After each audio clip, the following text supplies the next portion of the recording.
So, let's learn how to make your first investment on the InvesTiger app.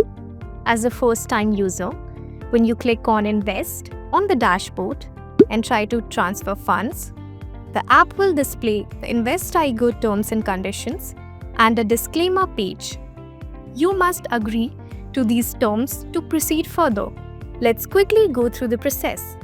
A pop-up will appear containing the InvesTiger terms and conditions and disclaimer. You can read through them, tick the checkbox, and click on I agree. Once you click on I agree, a notification will confirm that you can now invest in the InvesTiger app. Congratulations! You are now an InvesTiger customer.